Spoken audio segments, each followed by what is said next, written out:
Good morning दोस्तों, good morning from Khajuraho Madhya Pradesh. अभी हम हैं हिंदुस्तान के दिल में। तो आज के व्लॉग को शुरुआत करते हैं। हम अभी हैं खजुराहो के चतुर्भुज टेम्पल में। लेकिन इस व्लॉग को शुरुआत करने से पहले आपको थोड़ा हिस्ट्री जाननी होगी खजुराहो के बारे में। यहाँ पर मंदिरों का निर्माण कैसे हुआ, या फिर ये मंदिर किसने बनाए और क्यों बनाए। खजुराहो के मंदिरों को चंदेल वंश के राजाओं द्वारा बनवाया गया था, जिन्होंने 10वीं से 13वीं शताब्दी तक मध्य भारत पर शासन किया। मंदिरों को बनाने में लगभग 100 साल से भी अधिक का समय लगा था। यह माना जाता है कि प्रत्येक चंदेल शासकों ने अपने जीवन काल में कम से कम एक मंदिर का निर्माण तो किया ही किया है। खजुराहो में जो ये मंदिर बने हैं ये काफ़ी प्राचीन है, मतलब लगभग 1000 साल पुराने हैं। खजुराहो का इतिहास लगभग 1000 साल पुराना है। इब्न बतूता जो पूरी दुनिया घूमे हैं, इब्न बतूता ने इस स्थान को कजारा कहा है। तो चीनी यात्री वेनसांग ने अपनी भाषा में इसे ची तो लिखा है। अल बरूनी ने इस खजुराहो को जेजाहुती बताया है, जबकि संस्कृत में इसे जेजाक भुक्ति नाम से भी जाना गया है। पृथ्वीराज रासो के बारे में आपको डिस्क्रिप्शन में पूरी डिटेल मिल जाएगी, क्योंकि नहीं तो इंट्रो बहुत ही बड़ा हो जाएगा। पृथ्वीराज रासो में मध्यकाल के दरबारी कवि चंद्रवरदाई ने चंदेल वंश के उत्पत्ति के बारे में बताया है। उन्होंने इसमें यह लिखा है कि काशी के राजपंडित इनकी बेटी हेमवती बहुत ही खूबसूरत थी। जब वो एक दिन गर्मियों के मौसम में रात के समय कमल पुष्पों से भरे एक तालाब में नहा रही थी, तो उसकी खूबसूरती देखकर भगवान चंद्र उनकी ओर आकर्षित हो गए।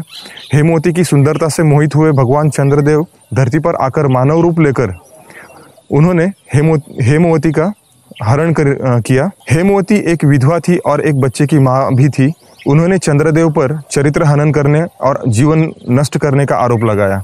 चंद्रदेव को अपनी गलती का पश्चाताप हुआ और उन्होंने हेमवती को यह वचन दिया कि वो एक वीर पुत्र की माँ बनेगी। हेमवती से चंद्रदेव ने कहा कि वो अपने पुत्र को खजुराहो ले जाए। इसके साथ ही उन्होंने यह भी कहा कि उसका पुत्र एक महान राजा बनेगा। उन्होंने कहा था महान राजा बनने के बाद ये विशाल मंदिरों का निर्माण करवाएगा और जहाँ बहुत सारे बाग बगीचे होंगे, और वहाँ एक यज्ञ का आयोजन भी करेगा जिससे तुम्हारे सब पाप धुल जाएंगे। चंद्रदेव की बातें सुनकर हेमवती ने पुत्रों को जन्म देने के लिए अपना घर छोड़ दिया। हेमवती को एक पुत्र हुआ जिसका नाम था चंद्रवर्मन, और चंद्रवर्मन राजा ही चंदेल शासकों का सबसे पहला राजा था। चंद्रवर्मन बहुत ही बहादुर, तेजस्वी और ताकतवर थे। चंद्रवर्मन के पास इतनी ताकत थी कि उन्होंने 16वें साल में ही बिना किसी हथियार के शेर को मारा था। खजुराहो प्राचीन काल में चंदेल साम्राज्य की राजधानी भी हुआ करता था। मंदिरों का निर्माण करवाने के बाद चंदेल शासकों ने महोबा को अपनी राजधानी बना लिया। इसके बाद भी खजुराहो का आकर्षण केंद्र बना रहा। तो दोस्तों, ये था लगभग खजुराहो का इतिहास। चंदेल शासकों द्वारा बनाए गए इन मंदिरों को अभी हम देखेंगे। पहला मंदिर है चतुर्भुज मंदिर। तो चलिए खजुराहो से चतुर्भुज मंदिर तक के सफर को शुरुआत करते हैं। खजुराहो में हमारे दिन की शुरुआत कुछ ऐसे हुई।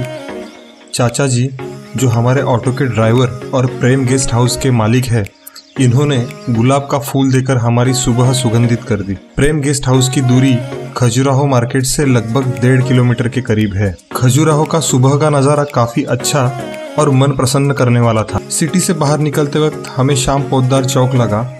चौक के बीच रखा शिल्प और आई लव खजुराहो ने हमें वहां रुकने पर विवश कर दिया। इस चौक में हमने काफ़ी फ़ोटो खींची, जो आपको मेरे इंस्टाग्राम आईडी पर देखने मिलेंगे।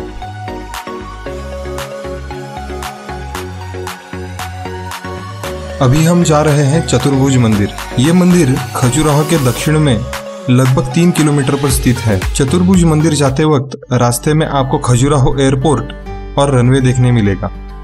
इस मंदिर का निर्माण 1554 से 1592 के बीच राजा मधुकर शाह ने करवाया था। राजा मधुकर ने अपनी पत्नी गणेश कुमारी के लिए ये मंदिर बनवाया था।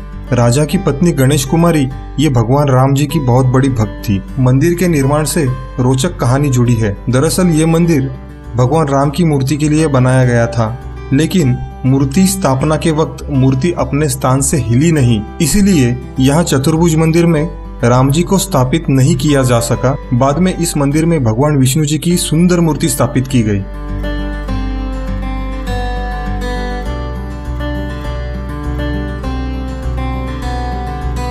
चतुर्भुज मंदिर खजुराहो में स्थित एक प्रसिद्ध मंदिर है। और ये मंदिर भगवान विष्णु को समर्पित है। मंदिर के गर्भगृह में विष्णु भगवान की आकर्षक प्रतिमा देखने के लिए मिलती है। इस मंदिर में भगवान विष्णु के मूर्ति को 4 हाथ है, इसीलिए इस मंदिर को चतुर्भुज मंदिर के नाम से जाना जाता है। विष्णु भगवान की इस प्रतिमा की विशेषता इस प्रकार है कि इस प्रतिमा में आप लोगों को त्रिदेव के दर्शन यानी भगवान शिव, विष्णु और ब्रह्मा जी के दर्शन होते हैं।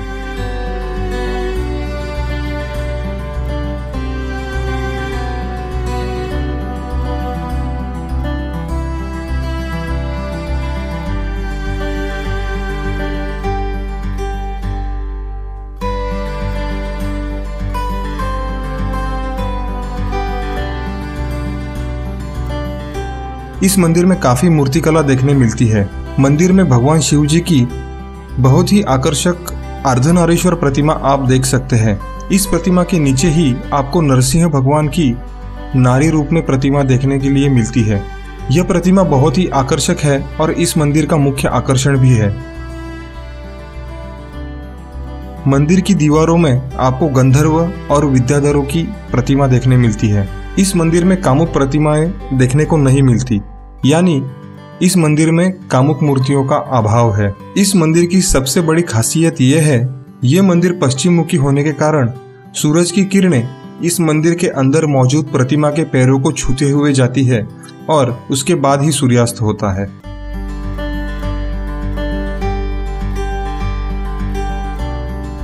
जब हम मंदिर देखकर बाहर निकले तब स्थानीय बच्चे मंदिर प्रांगण में मिट्टी के खिलौने बेचते हुए दिखाई दिए। चतुर्भुज मंदिर देखने के बाद हम आगे बढ़े बीजामंडल मंदिर देखने के लिए। ये मंदिर चतुर्भुज मंदिर से काफी करीब है और इस मंदिर तक जाने के लिए रास्ता बहुत ही खराब है।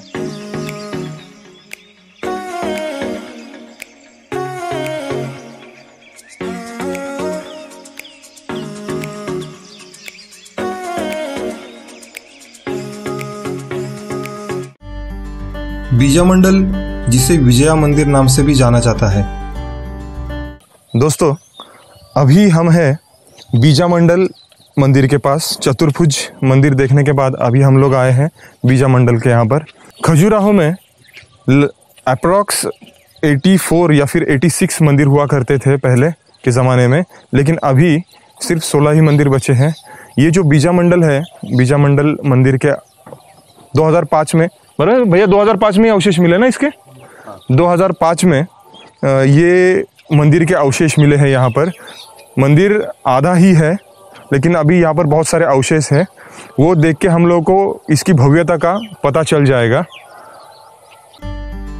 बीजामंडल अवशेष स्थल चारों तरफ से तारों से घिरा हुआ है और यहाँ एक छोटा संग्रहालय भी बनाया गया है, ताकि लोगों को ये पता चल सके जब इस मंदिर की खुदाई की गई तो इस मंदिर में क्या क्या मिला और किस किस तरह यहाँ पर वास्तुकला थी। मंदिर के खुदाई के वक्त के यंत्र भी यहाँ पर रखे गए हैं।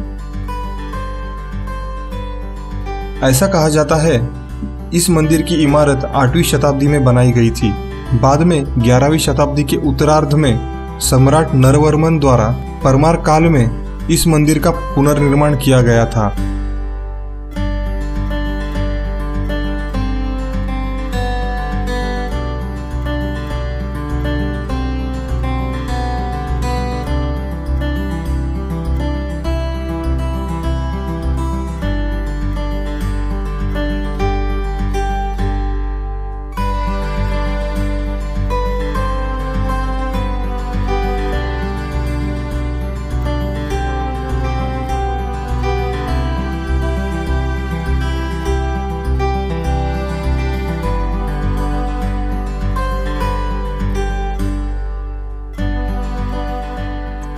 यह मंदिर एक ऊंचे चबूतरे पर बना हुआ है। मंदिर के निचले दीवार में एक पतली सी पट्टी देखने मिलती है, जिसमें उस युग के दैनिक जीवन को दर्शाया गया है। ये मंदिर और यहाँ की वास्तुकला बहुत ही खूबसूरत है और इसमें आपको कुछ कामुक मूर्तियां देखने को मिल सकती है।